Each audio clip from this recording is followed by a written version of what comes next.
Hello et bienvenue dans le podcast Be Wild, le podcast pour une vie sans compromis et un business expansif.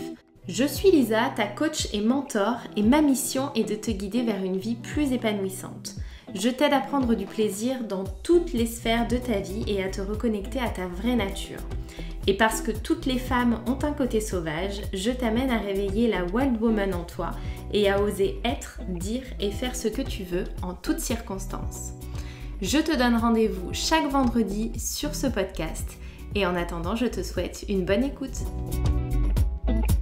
Hello et bienvenue dans un nouveau podcast. Aujourd'hui, une fois n'est pas coutume, on va parler d'outils. C'est rare que je vous parle d'outils, je vous parle plutôt d'énergie, de croyances, de mindset, tout ça, mais là on va parler d'outils parce que j'avais envie de vous parler d'appropriation d'outils, de transformer les outils qu'on apprend, de se les approprier, de les moderniser, d'en faire quelque chose de plus actuel, peut-être en tout cas de les amener à un autre niveau. Et j'avais envie de vous parler de ça parce que c'est quelque chose que je fais systématiquement. Il n'y a pas un outil que j'apprends, que je découvre, que j'expérimente et que finalement je finis par utiliser exactement de cette façon-là. Jamais, ça m'est jamais arrivé. Je m'approprie toujours mes outils, je les mixe entre eux, je les intègre différemment, je les comprends différemment, je les lis différemment. En fait, je cherche toujours, et ça fait partie de mon thème astral et de mon thème HD, je cherche toujours un autre point de vue à l'outil que j'ai appris, donc une autre façon de l'utiliser et une façon de me l'approprier, qu'il devienne vraiment l'extension de moi-même et d'en faire quelque chose de merveilleux. Donc j'avais envie de vous parler de ça parce que c'est quelque chose qui peut paraître abstrait. Il y a des personnes qui ont du mal avec ça, qui aiment bien apprendre et retranscrire et retransmettre ou utiliser exactement avec le protocole, tout ça. Moi je suis pas très protocole, donc c'est plus facile déjà. Le protocole il est nécessaire pour apprendre, mais il n'est pas forcément nécessaire pour utiliser, en tout cas je trouve. Et du coup j'avais envie de vous parler de ça parce que je crois que depuis que j'ai commencé je me suis absolument réapproprié tous les outils. Déjà il y a un truc moi qui marche pas, c'est quand on me dit tu ne peux pas. Alors on le sait aujourd'hui, le cerveau il n'entend pas la négativité, il n'entend pas le négatif. Mais alors, tu ne peux pas faire ça parce que vous pouvez être sûr que j'ai envie de le faire. Et vous pouvez être sûr que j'ai envie de prouver qu'en fait, bien sûr que si, on peut le faire. Donc déjà, on ne peut pas, l'outil a une limite, tout ça. Non, moi je crois à un monde qui est limitless. Donc l'outil n'a pas de limite en soi, pour moi. Et c'est ce que je fais avec tous mes outils. C'est ce que j'ai fait avec le Human Design. La semaine dernière, sur Instagram et Facebook, j'ai parlé de mon nouveau projet, la Reveal Academy, qui a ouvert ses portes, qui est donc une académie pour apprendre le Human Design, mais pas que, et surtout apprendre le Human Design, le mixer à d'autres outils, apprendre ma pratique du Human Design, qui est bien différente des autres en fait, de toutes celles que j'ai pu voir, de l'original et de toutes les autres pratiques que les autres personnes ont créées. Donc j'ai ouvert les portes de cette Reveal Academy et pendant cela j'ai aussi raconté à quel point ma pratique avait évolué. À quel point au départ j'ai découvert le Human Design, donc je me suis formée au Human Design et j'ai appris des choses très intéressantes, tout ça. Et au début j'ai expérimenté le Human Design tel qu'on me l'avait appris. C'est pour moi la première étape quand on découvre un outil, c'est au départ de suivre le protocole, le process et d'apprendre à utiliser l'outil tel qu'il a été créé et tel qu'on nous l'a enseigné. Donc je me suis formée au Human Design, j'ai après utilisé l'Human Design comme ça, j'ai commencé ma pratique comme ça, j'ai lu le livre officiel, tout ça, j'ai glané des informations à droite à gauche et j'ai commencé ma pratique comme ça. Puis je me suis lassée de cette pratique pour dire vrai, donc j'ai un peu mis de côté. Je faisais des thèmes, puis après j'en faisais plus, j'ai eu besoin d'aller sourcer d'autres choses, d'aller expérimenter d'autres choses, d'aller moi expérimenter vraiment mon design beaucoup plus en profondeur pour mieux le comprendre finalement. Pour mieux comprendre l'outil, pour l'interpréter différemment, pour vraiment mettre ma patte dedans. Parce que c'était ça qui comptait, c'était mettre ma patte, c'est pas répéter ce qu'on m'a dit, c'est mettre ma patte vraiment et ma propre compréhension et ma propre interprétation. Et au fil du temps, j'ai expérimenté l'Human Design de manière beaucoup plus intuitive. C'est-à-dire que je me suis rendu compte que je captais des messages, que j'avais une lecture qui était déjà naturellement intuitive et que si j'arrêtais de suivre le protocole qu'on m'avait enseigné, ma lecture était totalement intuitive. Elle était dictée que par mon intuition, que par ce que je savais déjà de la personne, de ce qu'elle m'avait dit ou de ce que je pouvais sentir aussi au niveau de la personne, et que ma lecture devenait intuitive. Et j'ai commencé à expérimenter le HD avec mon intuition, ce qui a changé absolument radicalement mes lectures. Radicalement mes lectures. En tout cas, la lecture que je donnais à la personne, ça a complètement changé. Puis, je me suis formée et je suis encore en train de me former à l'astrologie. Ce qui m'a amené encore un nouvel éclairage sur le Human Design, parce que le Human Design, il y a une part d'astrologie dedans, mais là, ça m'a amené une autre dimension, en fait. Complètement une autre dimension, encore une autre lecture, encore une autre étape, un autre level dans cette dimension-là de lecture du Human Design. Ça m'a amené vraiment d'autres détails, ça m'a amené un ordre des choses différents et du coup j'ai vraiment intégré l'astrologie et tout ce que j'apprenais moi en astrologie holistique dans ma pratique du Human Design. Ensuite, on apprend à faire des lectures de thèmes à l'oral en direct ou on apprend à faire des lectures de thèmes à l'écrit. Et moi, c'était pas trop ça, donc j'ai arrêté de faire des lectures de thèmes à l'écrit et je fais des lectures de thèmes en audio, enregistrées, pour que les personnes puissent le réécouter facilement, puissent entendre, puissent comprendre et puissent du coup bénéficier aussi de ma vibration vocale, de ce que je transmets dans ma voix. Et ça, c'était très important, et puissent bénéficier aussi de la spontanéité de mes mots, puisque j'ai une gorge définie en Human Design, donc par essence, je sais me servir de ma gorge, de mon centre de la gorge pour agir, m'exprimer, etc. Et je sais que moi, ça passe largement par l'expression orale. Donc ça permet aussi aux gens de bénéficier pleinement et à moi d'utiliser pleinement mon centre de la gorge défini pour leur retransmettre quelque chose. Donc vous voyez, ma pratique, elle a évolué et j'ai rencontré le tarot de Marseille cet été. Et j'ai rencontré la charte de naissance tarologique. Et là, ça a explosé dans mon cerveau, vraiment. Ça a blow my mind, comme on dit en anglais, parce que je ne sais pas s'il y a une expression équivalente en français. Je n'arrive pas à trouver. Ça a vraiment tout chamboulé dans mon cerveau. Parce que ça m'a amené un éclairage supplémentaire sur le Human Design. Je suis quelqu'un de très visuel, donc le schéma HD, tout ça, ok. La voix, ok, les mots, ok, mais je suis malgré tout quelqu'un de très visuel. Et là, on m'amène un outil visuel, le tarot de Marseille, qui vient compléter à merveille toute charte HD que je peux faire. Donc, je suis venue mixer deux outils radicalement différents, puisque autant l'astrologie est une partie du HD, autant le tarot pas du tout.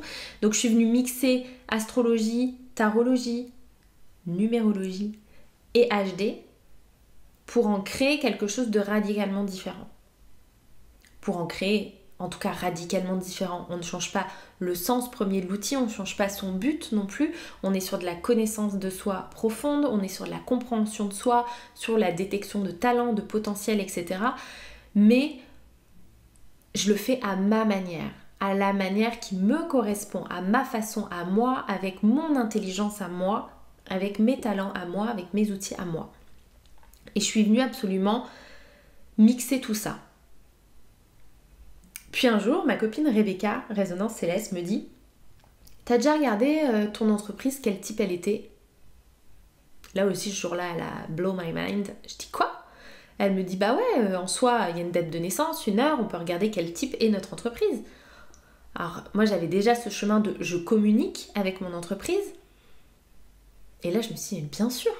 Non seulement je peux communiquer avec mon entreprise, mais en plus de ça, je peux venir la découvrir et la connaître d'une toute autre manière. Et du coup, ça m'a amené une vision complètement différente. Et j'ai commencé à faire des thèmes HD d'entreprise avec des sessions de communication avec l'entreprise et surtout à faire la synergie de l'entreprise et la personne. Qu'est-ce que l'entreprise t'apporte et qu'est-ce que toi tu apportes à l'entreprise et quels sont vos talents à deux et quelles sont vos missions, votre mission de vie à deux, vos ressources à deux, etc. etc. Et j'ai mixé tout ça. Et c'est juste génial. C'est juste génial. C'est juste génial. C'est juste incroyable. À quel point quand je pense à moi qui découvre le HD au jour 1 et qui comprend ce qu'on lui donne et mon côté scolaire, mon côté vierge aussi, comprend bien tout ce qu'on lui donne et mon côté 5-1 aussi, parce que mon profil HD aussi, mon côté 1, hein, l'expert. Donc l'expert, il va chercher des réponses auprès d'experts et après, il en fait ses propres bases solides. Et c'est exactement ce que j'ai fait avec le HD. Je suis allée chercher des informations chez des experts. Donc je me suis formée au Human Design, puis j'ai lu beaucoup de choses écrites par des experts du HD. Je suis beaucoup de gens et je fais des masterclass régulièrement sur des points spécifiques du HD auprès d'experts pour construire mon expertise. Et j'expérimente aussi beaucoup pour construire mon expertise et en faire la mienne, ma propre expertise du Human Design. Et pour moi, c'est ça, s'approprier ces outils. S'approprier ces outils, c'est d'abord les apprendre et les comprendre, les expérimenter, et après venir les expérimenter pour soi, les expérimenter avec les autres, rajouter d'autres pratiques, croiser des outils, ramener de l'intention, de la conscience, de l'intuition à l'intérieur de ces outils. Et c'est s'écouter par-dessus tout. C'est ne pas se mettre de barrières, c'est ne pas se dire j'ai appris à faire comme ça, donc c'est comme ça que ça fonctionne. Non, c'est pas parce que tu as appris à faire comme ça que c'est comme ça que ça fonctionne pour toi. C'est comme ça que la personne qui te l'a appris envisage l'outil. Maintenant, à toi de créer ta propre pratique. Et j'ai toujours fait ça. Quand je me suis formée à Access, quand j'ai fait fondation, on a appris tout un tas de choses, certaines avec lesquelles j'étais ok, d'autres avec lesquelles j'étais moins ok. Ça aussi d'ailleurs, c'est ok de ne pas prendre l'outil en entier. C'est ok. Et j'ai appris le questionnement d'Access. Alors j'ai le choix. Je reprends le livret et je pose les mêmes questions qu'Access m'a appris, ou je crée mes propres questions. J'ai le choix, je les utilise pour moi, comme ça, comme ils l'ont dit, de telle et telle manière, ou je m'en sers en coaching et j'amène ça dans ma vision de mon métier, dans ma vision du monde, etc., etc. Donc vous avez le choix de vous approprier vos propres outils. Et c'est ce que je dis toujours à mes clientes, ne crois jamais ce que je te dis. Expérimente. Entends ce que je te dis, écoute ce que je te dis, parce que en même temps tu me payes pour ça. Mais après, fais-toi ton propre point de vue. Va expérimenter, fais-toi ton propre point de vue et viens me dire après qu'en fait non, tu ne me crois pas parce que toi ce que tu crois c'est ça. Et là tu auras, j'ai envie de dire tout compris puisque tu auras suivi ton propre chemin.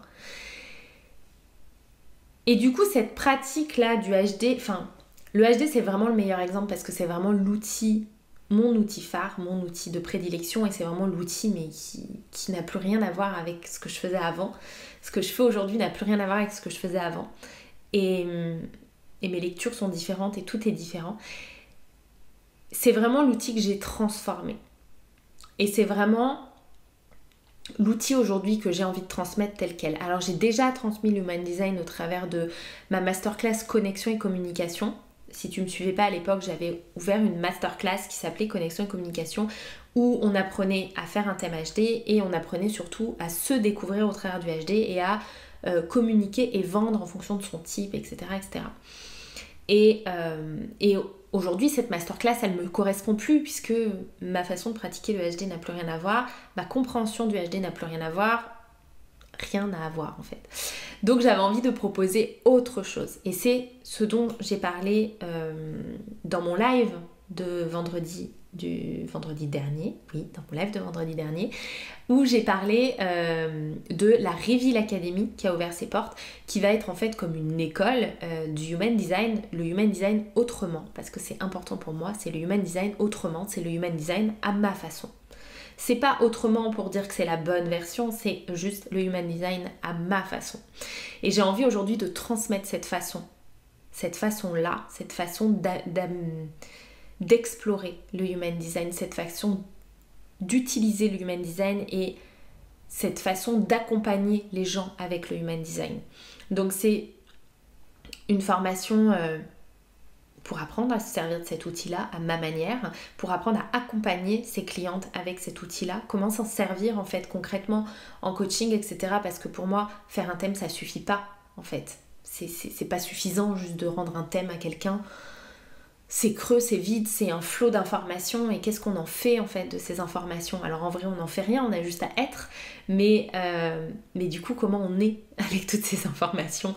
À un moment donné il faut que ça matche, il faut qu'il se passe quelque chose, il faut qu'énergétiquement ça bouge, il faut qu'on intègre toutes ces informations.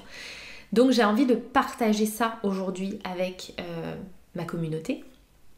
Et donc j'ai ouvert la Reveal Academy avec plein d'autres petites surprises, plein d'autres choses, plein d'autres modules annexes où on peut venir compléter et apprendre différentes choses. Mais j'ai envie vraiment d'approfondir encore ma pratique. Et je sais aujourd'hui que là, la Reveal Academy telle que je l'ouvre aujourd'hui, en novembre 2020, sera différente de celle qui vivra au printemps 2021 ou à l'automne 2021. Parce que je sais que ma pratique va encore avancer, que ma pratique va encore évoluer, que je vais encore aller plus loin dans mon apprentissage, dans mon expérimentation, tout ça.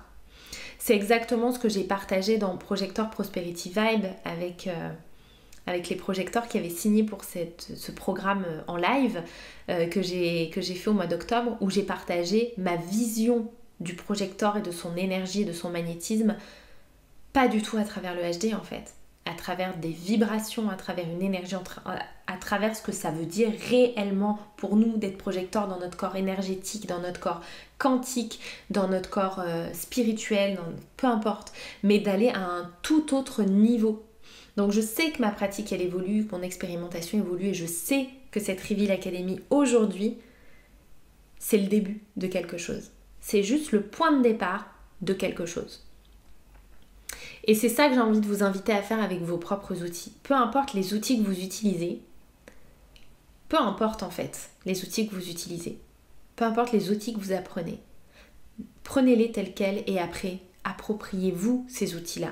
Permettez-vous de les lire différemment, permettez-vous de les transmettre différemment, de les utiliser différemment. Permettez-vous de mettre vous à l'intérieur de ces outils, de mettre vous-même à l'intérieur de ces outils, de mettre votre essence, de mettre votre patte, vraiment. C'est important et c'est ce qui fait pour moi la qualité aussi des accompagnants, des coachs, des formatrices, etc. C'est quand des personnes arrivent à faire matcher tout ce qui les intéresse, tout ce qui les intrigue, tout ce qu'elles apprennent, tout ce qu'elles expérimentent, à les faire matcher en une seule et même entité et à créer finalement leur propre truc, leur propre pratique. C'est aussi pour ça que les définitions qu'on se donne, les titres qu'on va se donner, je suis thérapeute, je suis coach, ça, en vrai ça n'a aucun sens. Quand on arrive à faire notre propre pratique et à transmettre notre propre pratique, est-ce qu'on a besoin d'un titre en fait? Il n'y a pas de titre à avoir. On n'est pas plus coach que consultante, que thérapeute, que ci, que ça. Non, on a fait un mix de plein de choses. Et on vient retransmettre un mix de plein de choses. Donc je vous encourage à faire ça dans toutes vos pratiques, à vous approprier ça, je sais pas, je vous ai donné un semblant de process, mais peu importe, mais à venir vraiment ressentir l'outil, ce qui vient réveiller en vous, à venir laisser votre intuition parler, à venir vous autoriser à changer les choses. Oser changer les choses en fait. Tous les outils ont besoin d'être modernisés, ont besoin d'être amenés à un autre niveau de conscience, de vibration, d'énergie, ce que vous voulez, de compréhension, de pratique tout court. Il y a des outils qu'on nous enseigne de la même manière depuis des décennies. Ça peut pas, c'est pas possible. C'est pas parce que c'est vieux que c'est plus vrai ou que c'est plus légitime ou que c'est un savoir ancestral ou que c'est... Peu importe. Aujourd'hui, on peut pratiquer même des pratiques ancestrales comme le chamanisme, on peut pratiquer ces pratiques-là de manière moderne et évoluer. Et c'est important pour moi de faire évoluer les pratiques et de venir dépoussiérer des vieux trucs qui ont toujours leur réalité, qui ont toujours leur vérité et qui ont toujours leur utilité et leur bienfait et de venir les amener à un autre niveau, à un niveau aujourd'hui plus moderne et à une compréhension différente. Et même si c'est pas plus moderne en fait, juste de mettre votre essence à l'intérieur et de venir le livrer comme vous le comprenez, avec vos propres mots, votre propre lecture, votre propre pratique. Donc je vous encourage à faire ça. Et voilà, et à le transmettre comme moi je vais faire avec le HD dans la Reveal Academy. Je vous encourage à faire ça. Appropriez-vous vos outils, c'est merveilleux, c'est magique, c'est ça qui va faire le match énergétique, c'est ça qui va faire la magie, c'est de créer votre propre pratique et de venir après pouvoir l'utiliser et pouvoir le transmettre aux autres. Parce que c'est magique. Parce que là, venir associer le HD, l'astrologie, la tarologie, la numérologie et venir en faire un truc complet, avec ma propre intuition, ma propre lecture et ma propre façon d'accompagner les gens ou de venir faire des HD d'entreprise, etc. Ça crée un espèce de truc avec beaucoup de détails, beaucoup d'informations, beaucoup de compréhension et énormément de magie. Énormément de magie. En tout cas pour moi et pour mes clientes et du coup pour les futures accompagnantes qui utiliseront le HD comme je le fais. Voilà. Pour celles qui m'écoutent et qui ne savent pas ce qu'est le HD, le Human Design, vous pouvez aller voir sur YouTube, j'ai une vidéo qui explique qu'est-ce que le Human Design. Je vous la mets en dessous du podcast, je vous mets le lien vers cette vidéo. Si vous regardez en vidéo, je vous mets le lien de la vidéo. Et c'est qu'est-ce que le HD, je vous explique ce que c'est le Human Design, mais sinon vous pouvez regarder sur Google ou autre, vous saurez ce qu'est le Human Design. Voilà, je vous remercie comme chaque semaine d'avoir écouté ce podcast et je vous dis à la semaine prochaine pour un nouvel épisode.